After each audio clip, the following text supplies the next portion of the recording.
Welcome to the Parenting Coach Podcast with Crystal.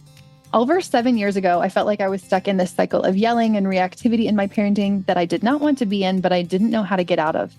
I knew how I wanted to parent pretty much exactly, and I'd spent hours reading books, but not finding a way to show up how I wanted to. That's when I started to turn inwards. My own inward journey was what my family needed. As I changed, everything around me changed. My kids' meltdowns decreased by 90% or more with no medications or therapy. I stopped yelling, sibling fighting became almost entirely non-existent, and I found that this change flowed into other areas of my life too. My intuition increased. I started to run my life and business in a very different way. If this sounds like something you want to, I can help.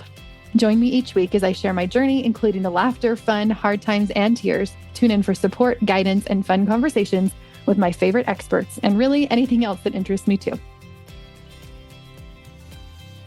Hello. I cannot believe that this is the very last episode of the Parenting Coach Podcast. I started it in March, I think of 2021. I think I've done over 250 episodes plus bonus episodes. It has been the culmination of such a cool thing. So many cool guests. I'm so grateful for all of the guests that I've had here. Grateful for all the people that have listened on here. For those of you that are wanting to keep listening, for those of you that maybe just found me, you can go back and listen to previous episodes. But as I finish this podcast, because it does feel complete, it feels like a topic that I have really dove into. I've really changed in my own self and in my own home and helped clients change, and I feel complete. There's something new that I have burgeoning that I want to be talking about that is not parenting. And so first of all, just thank you. Thank you for being here. Thank you for all of the people that shared, that wrote reviews, that listened, that shared it with other people, that talked about the podcast. I love that. And I thank you for that. Okay. I also want to mention, if you did not already hear, that I have a new podcast coming out. It is launching on June 2nd, The Art of Shame-Free Living. I am really excited about this. And I'm excited about it because shame, I felt like, was at the root of everything. Like, I started diving into parenting and changing parenting, and things were happening and shifting. And then I just kept getting to this stuckness around, at the time, I didn't know that it was shame, but the stuckness around triggers and it being emotionally activated. And even as I was doing emotional regulation work, I was like, well, why is the trigger there in the first place? And as I started to dive into that, I realized that shame is under the surface of everything. And so that is why I have created this new podcast. I would love for you to go over, listen to the trailer, follow the show so that you can be notified as soon as the first episode airs. I'm hoping to air with several episodes. They're going to be short. They're going to be punchy. I'm not going to have any guests. It's just going to be my musings on shame for the week. I'm really excited for this. I'm going to be making it more accessible. I'm hoping to have it in written format on Substack. I plan on having it on a YouTube channel via video. I'm also going to be having the audio version of it. So it'll be very accessible, especially because of the short, concise manner of it as well. It will be much easier for people to listen to and to share. The reason that I am so interested in shame is because I really do feel it is at the root. When I think of clients, friends, people that I've worked with that have struggled with things, it really seems to be at the root of us not being able to be who we feel like we are, not who we want to be in the future, but who we actually feel like we are deep down. Like, there's this self that's deep down within us. And we already feel like that is possible for us, like that is there for us. And shame is what blocks us from communicating in that way, relating in that way, being congruent in that way. It's that incongruence that feels uncomfortable. I feel like it's at the root of anxiety, at the root of depression, at the root of compulsive issues, at the root of addiction.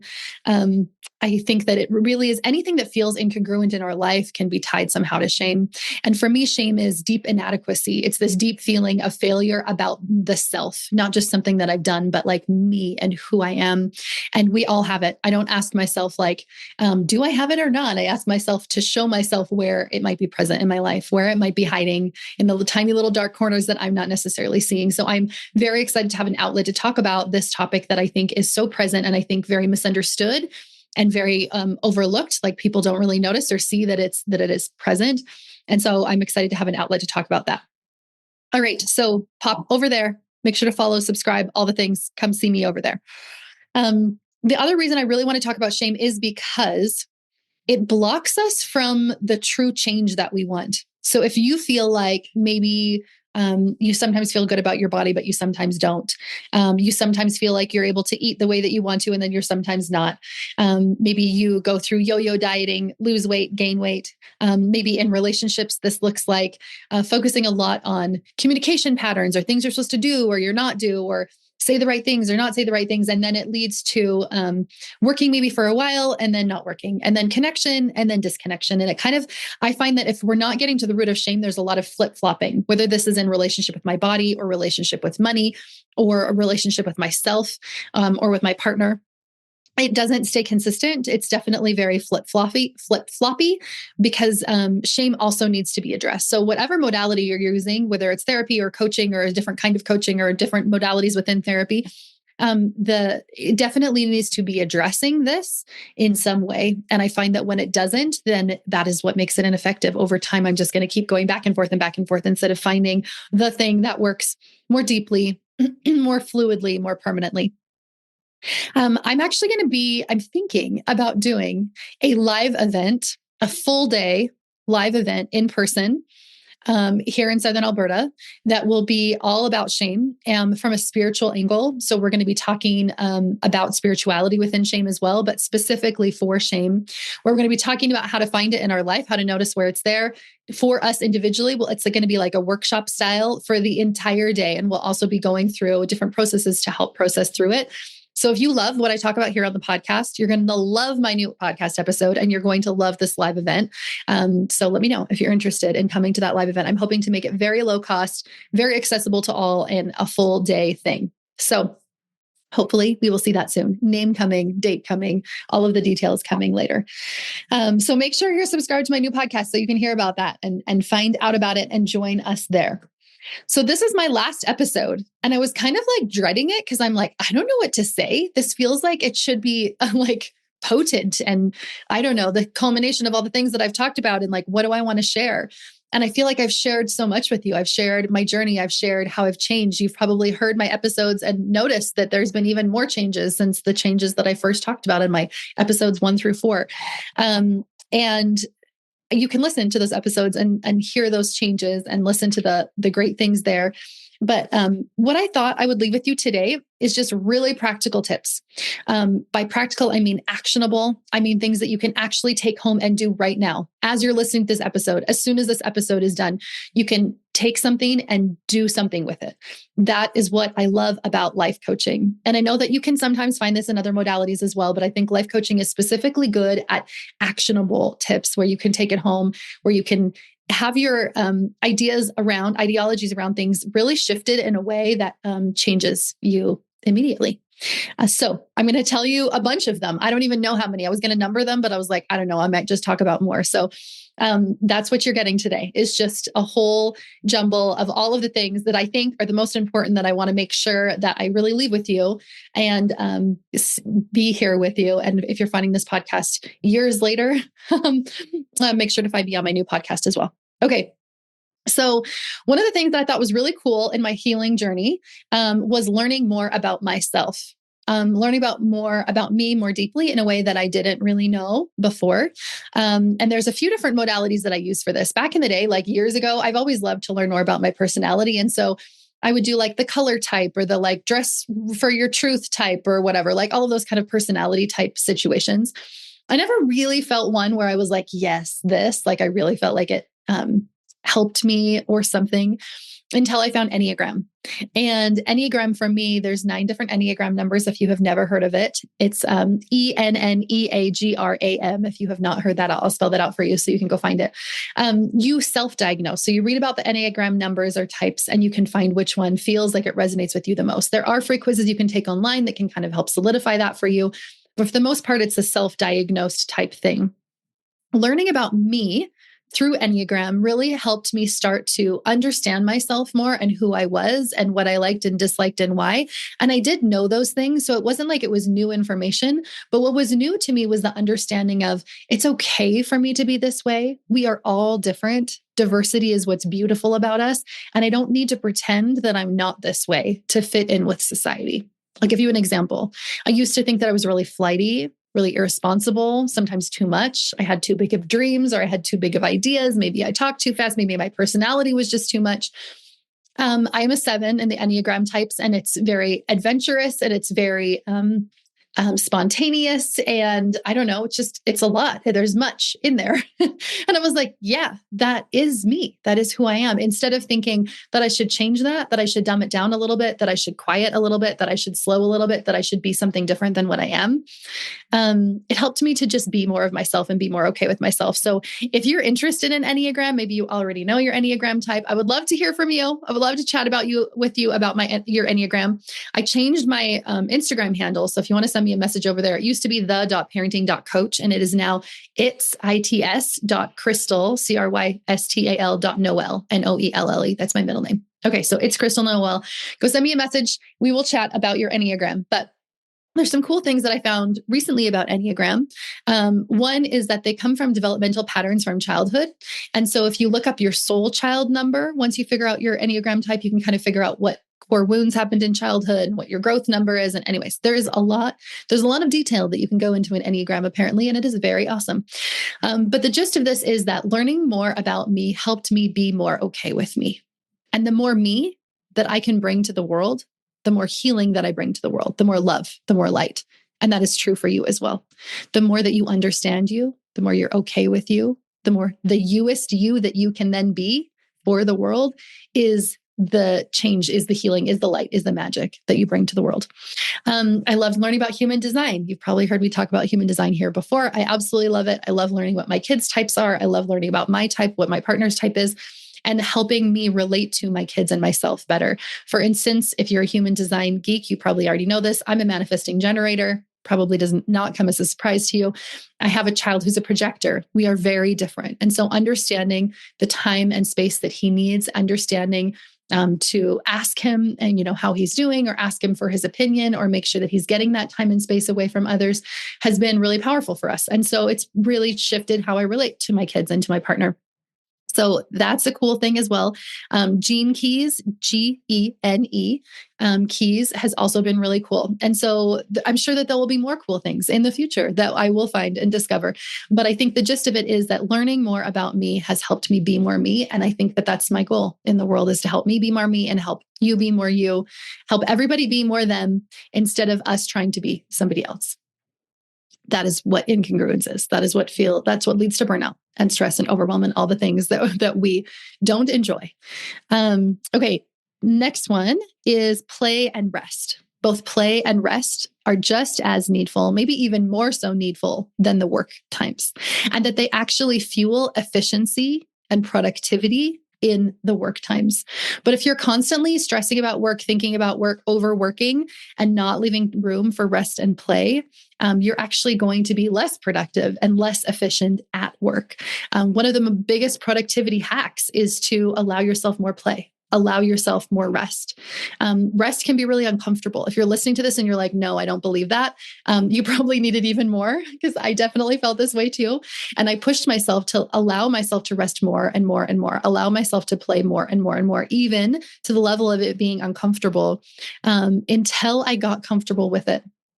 So I would offer that as well. This has been in like little things, like just resting instead of working, taking on less clients than maybe my brain thinks that I have the capacity for, even though my mind's like, we could take on an unlimited amount of clients, but really allowing time and space in between each session so that I can meditate, so I can read, so I can ponder, so I can journal, so I can pray. I allowed myself to start reading fiction books again. This might sound silly, but I stopped reading fiction books years and years ago, because I was like, nope, if I'm reading, it needs to be for a purpose. It needs to be productive. It needs to have an outcome. And so I didn't allow myself to read fiction books for a long time, until I got back into them. And now I love them. And I feel like so many good authors teach what I teach through story. In fact, if you want a book review, I just finished reading All the Crooked Saints, and I 110% recommend it, / anything from Brandon Sanderson, because I think he does a great job of teaching about the things that I teach here, but through a really cool story-based way. Okay. Also in this play and rest section would be creating for no purpose, for no reason, not to monetize your hobby, not to have something that you can show somebody else or put up in an art show and be like, look how cool this is. Creation can be thought. Creation can be change within myself. Creation can be poems. It can be words. It can be painting. It can be weaving. It can be anything that it needs to be. But taking time for creative processes that don't have to have an amazing outcome at the end is a really relieving, and it feels like world changing. It feels actually like revolutionary. It sounds little, but it's not actually little when you start doing it. Another thing in the play and rest field would be doing things without thinking about how others will view it, doing things without worrying about what others think. Just recently, I applied for musical theater for a local musical theater program, and I was super scared and nervous. And I realized, like, when I'm on stage, the only reason I'm scared and nervous is because how I think they're going to view me, what I think they're going to judge me about, what I think they're going to say to me, what I think their thoughts about me are. If there was nobody else there, I could be on stage and it would be totally fine. And I've noticed as I've gone to a lot more musicals now that my family is getting into them, is that the best performers are the ones where you can tell they do not care. They are able to just get so fully into the role that they absolutely do not care what other people are thinking about them. And I actually think this is true for actors on TV as well. I'm very sensitive to like good and bad acting, and I cannot watch a movie, no matter how cool the storyline is, if the acting is poor. And for me, the acting is poor when they're not fully bought in themselves, when they're not authentically into that role, because part of them is feeling like inhibited by what other people might be thinking about them. At least that is how I'm viewing it as I'm watching it. So that's really cool too, is that this idea of like, can I do something? It doesn't have to be musical theater. It doesn't have to be acting or singing, but can I do the things that I'm doing without worrying about what other people are thinking about me?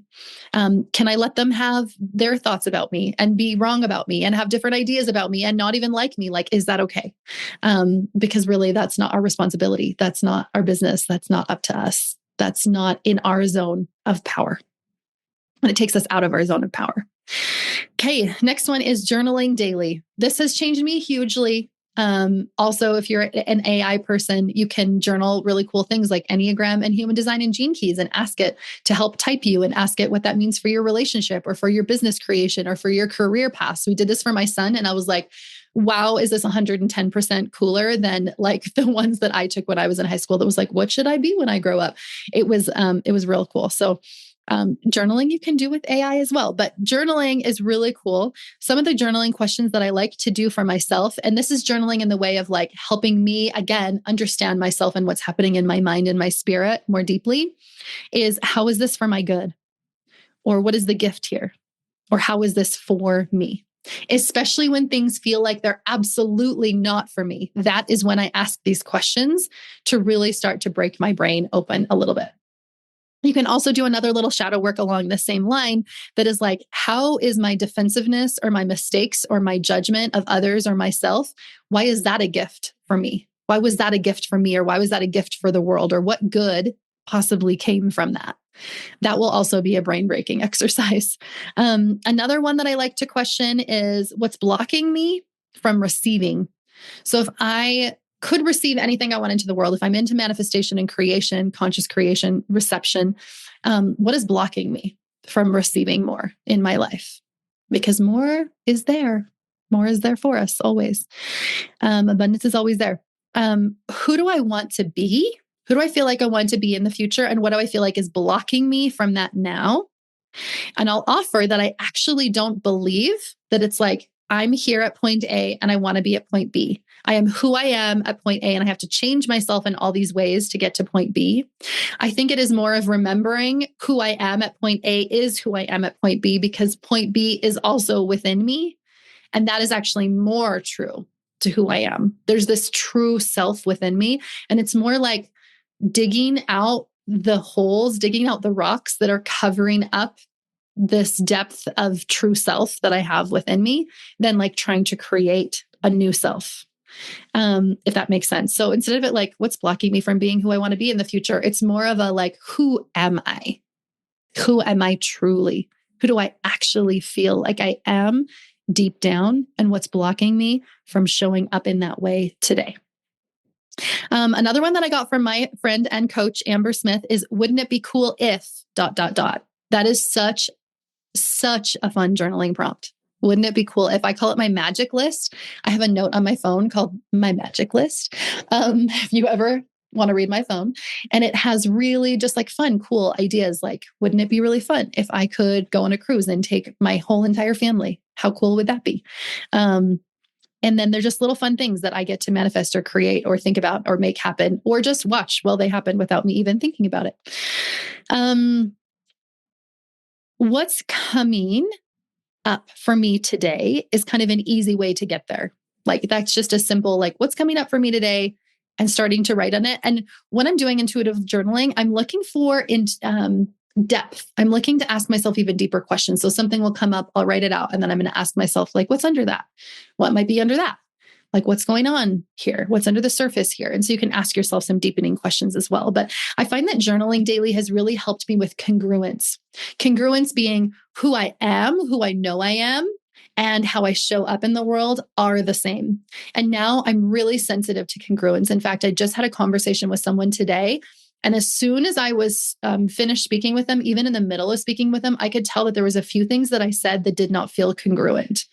They did not feel congruent to who I was. And then that's what I went home and journaled on afterwards. Because I was like, what's with this? Like, why didn't I speak in a way that I did feel congruent to me? Like, what was I trying to show off or be or pretend that I was to, have this person accept me or whatever. So those are some cool journaling prompts. Next thing I want to talk about is attachment. If you have not yet listened to my workshop that I did, The Art of Non-Attachment, you can go and listen to that because I posted that as a bonus episode. But when things feel heavy in life, it's the weightiness of meaning that we're attaching to that. So I want you to think of like the difference in weight between a cupcake and a boulder. One is like super heavy. Like if I was trying to hold that, it would be like pulling me down and I would feel it, right? A cupcake is very light. It's very fun, sprinkly. The difference in what's happening in the world is the meaning that I'm attaching to it, especially the meaning about myself.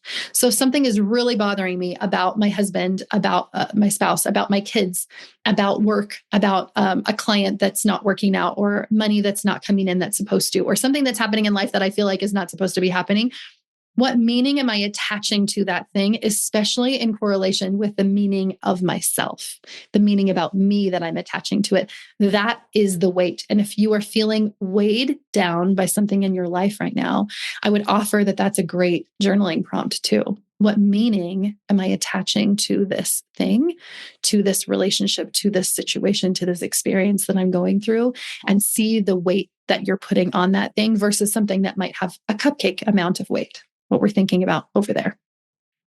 The next one I want to talk about is being in receiving energy. I believe that reception is available to us. We receive truth, we receive wisdom, we receive wealth, we receive compliments, we receive love. But am I open to reception? I find that shame is the thing, self-worth is the thing that's blocking me from reception. So if somebody comes and tries to compliment me and I'm just like, oh, it's not a big deal, right? I have not received that compliment. They are trying to give me a gift of love, of presence, and I have decided to not receive it. Just the same as if they had taken and like given me a physical gift and I was like, no thanks, not receiving that.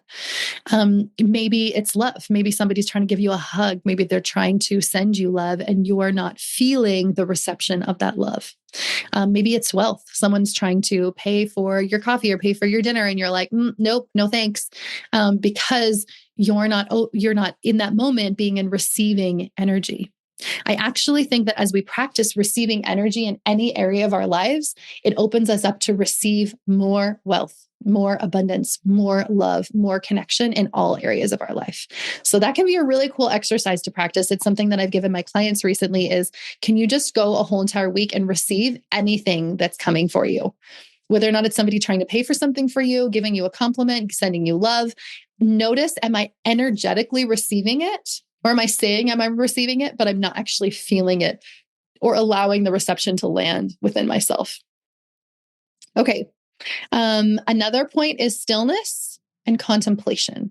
Instead of constantly listening to podcasts, podcasts are great, but instead of listening to all the podcasts, reading all of the books, getting more knowledge, more information, more people's ideas and experiences, can we tap into us and what's happening within us? I think that's where our intuition lies, is often in those moments of stillness, but we busy ourselves, we busy our calendar and our mind, so we don't take time for stillness and contemplation. And I think that if you're somebody who really seeks after self-help, you can really get into the swirl of like, there's something wrong with me and now I have to fix it. And so now I have to consume and consume and consume so that I can finally fix this thing that I feel like deep within me is broken, right? That is shame. That is what we're doing from shame. And I was definitely self-helping my way to try to get rid of my shame for years until I recognized that. So taking time for stillness and meditation and contemplation has been something that's really changed my life. It has helped me to be more emotionally regulated, to have more power or control in the thoughts that I have during the day, to notice things from different angles, to kind of zoom out and have different perspectives on things. Another cool thing that it's really helped me with is spirituality. I think that so often we're good at like praying and speaking at something or to something, but that's not how communication works, right? Communication is actually, I think, even more listening, right? If I'm having a really great, deep conversation with someone, yes, I'm saying some stuff, but so much of the time I'm receiving stuff. I'm opening up myself to listening.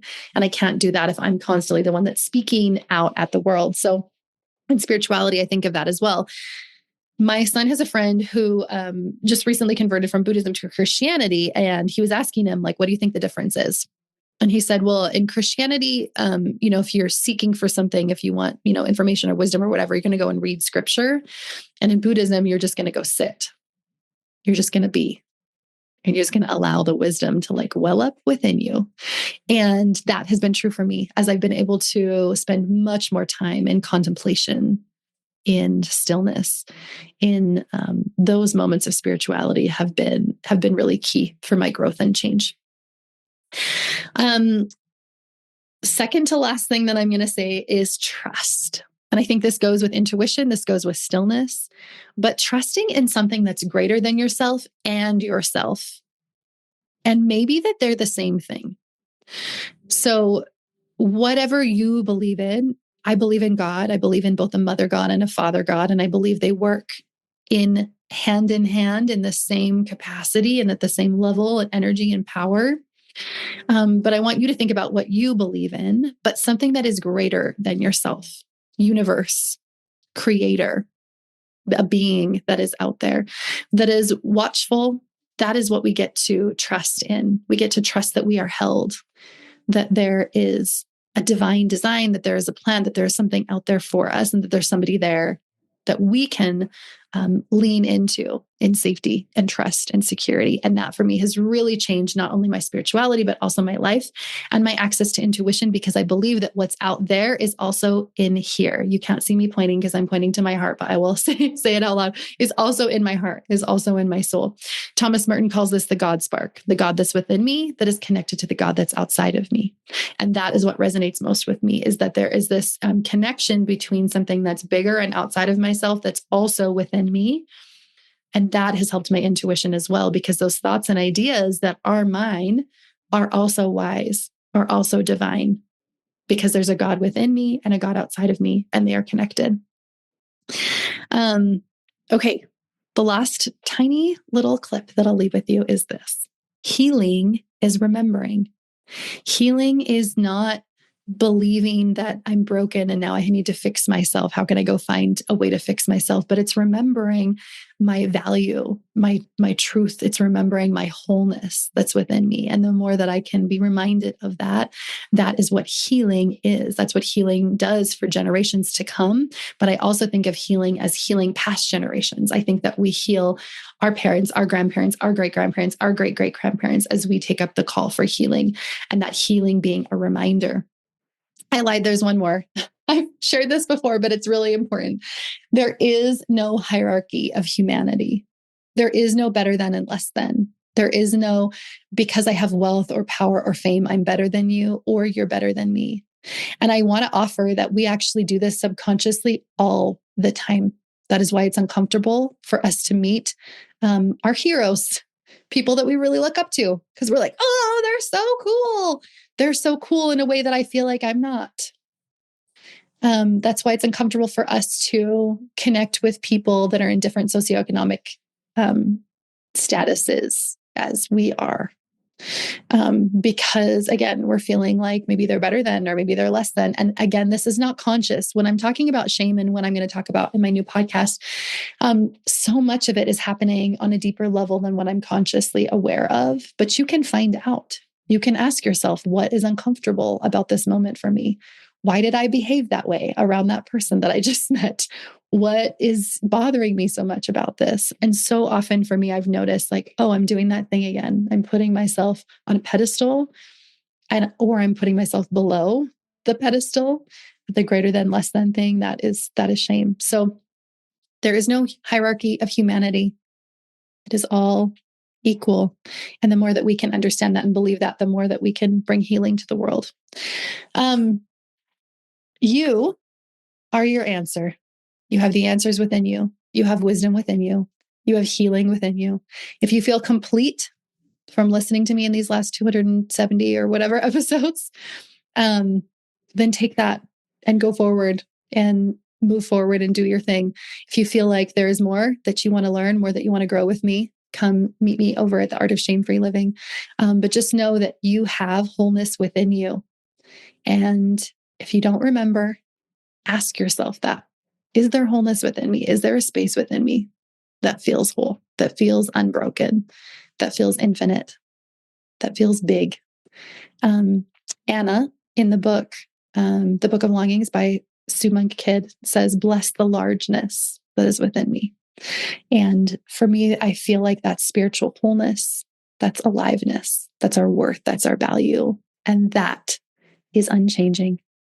And that is what I will leave with you today, with, again, a lot of gratitude for you being here, for me being here, for us being able to have this connection for all of these years. And I will see you sometime in the future, either on my podcast, Instagram, all the places. I will be there. Thank you for being here. If you enjoyed this episode as much as I did, I would love for you to help spread the word by getting this message of support and guidance out to as many people as possible. So text it to your best friend or tag me on Instagram and share it. Leave a review, rate it, subscribe it, or follow on your favorite platform.